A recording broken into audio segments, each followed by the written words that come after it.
তিনি যে আসলে একটা ঝামেলা পাকিয়েছেন সেটা কিন্তু এখন ডকুমেন্টেড। ধোয়া না উঠলে তো বোঝা যাবে না যে আগুন লেগেছে কিনা আগে নিজে। আসলে বাংলাদেশের জন্য যে তিনি পদত্যাগ করেছেন এটা আসলে ঠিক না। এগ্রিমেন্ট হাতে না পেয়ে বা সাইন না করে কখনোই আরেকটা জব ছাড়বেন না। আরেকজনের নাম শোনা যাচ্ছে, থমাস টুলির কথা শোনা যাচ্ছে। তিনি গায়ানা থেকে পদত্যাগও করেছেন এবং তিনি বলেছেন নতুন একটা চ্যালেঞ্জ নিতে চান, এমন একটা কিছু স্টেটমেন্ট বোধহয় তিনি দিয়েছেন পদত্যাগের সময়। এখন আমরা আবার একটু হিসেব মেলাতে পছন্দ করি যে তিনি আচমকাই কেন গতকালকেই হেড কোচের দায়িত্বটা ছাড়লেন, তাহলে কি তিনি আমাদের এখানে আসছেন কিনা, কারণ তিনি তো শর্ট লিস্টেড। এখন হ্যাঁ, উনি আসলে 94 এর ওয়ার্ল্ড কাপেও খেলেছে, উনি হচ্ছে 98 ওয়ার্ল্ড কাপেও খেলেছে এবং 98 ওয়ার্ল্ড কাপের সম্বন্ধে ইউএস এর ক্যাপ্টেনও ছিল উনি। তো ওনারা মানে আমি ওনার হচ্ছে ব্যাপারে যা আর কি ঘাটাঘাটি করে দেখলাম, ওনার আসলে বিশাল এক্সপিরিয়েন্স, উনি অনেক জায়গায় কাজ করেছে, বুন্ডেসলিগা জিতেছেন, ইউএফএ কাপ জিতেছেন। সো ওনার ওই ক্ষেত্রে ওনার যে এক্সপিরিয়েন্স, এবং উনি ফিলিপাইনকেও আর কি আসলে এএফসি এশিয়ান কাপে প্রথমবারের মতো নিয়ে গেছে, তো তার আসলে প্রচুর পরিমাণে এক্সপিরিয়েন্স আছে। কিন্তু আবার একদিক দিয়ে দেখতে হবে যে ওনার বয়সটাও কিন্তু অনেক বেশি। উনি কিন্তু মানে ধরেন একটা ইয়াং কোচ বা একটা মিডল এজের কোচ এসে যতটা এনার্জেটিক ভেবে কাজ করতে পারবেন, উনি আসলে অনেক এক্সপিরিয়েন্স নিয়ে আসবেন, কিন্তু উনি নিজে কতটা বেশি এফেক্টিভ হবেন, ওনার সাপোর্ট স্টাফ লাগতে পারে অনেক।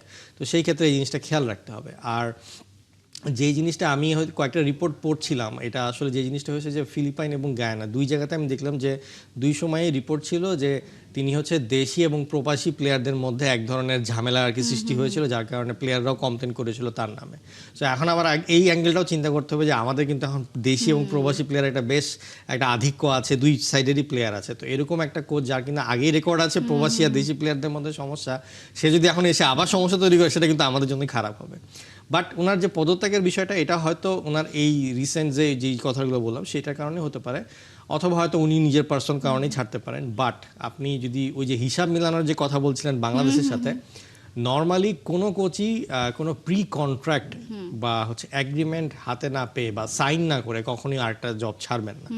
সো যদি ধরে রাখি যে এখন পর্যন্ত কোচ সিলেকশন ফাইনাল হয়নি, সেক্ষেত্রে তার মানে তার কাছে কোনো প্রকার কন্ট্রাক্ট বা প্রি কন্ট্রাক্ট এগ্রিমেন্টও যায়নি, তাহলে সেই ক্ষেত্রে আমি বলে রাখতে চাই যে এটা আসলে তার নিজের পার্সোনাল কারণেই হয়েছে। আসলে বাংলাদেশের জন্য যে তিনি পদত্যাগ করেছেন এটা আসলে ঠিক না।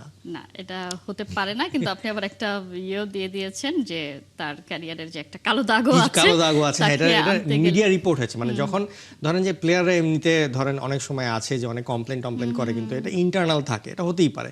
কিন্তু জিনিসটা যখন মিডিয়া পর্যন্ত পৌঁছে যায়, তার মানে এখানে সিরিয়াস কোনো ইস্যুস তো আছে। যে বলে যে মানে মানে ধোয়া না উঠলে তো বোঝা যাবে না যে আগুন লেগেছে কিনা আগে নিচে, ওই জিনিসটাই। ধোয়া যেহেতু আছে, আগুন ছিল সেখানে, সে কারণে যেমন কাবরেরার বেলায় আমরা দেখতে পাই যে তিনি যে আসলে একটা ঝামেলা পাকিয়েছেন সেটা কিন্তু এখন ডকুমেন্টেড।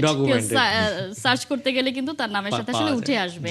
সো মানুষ তাকে নেয়ার ব্যাপারে হয়তো চিন্তা করবে।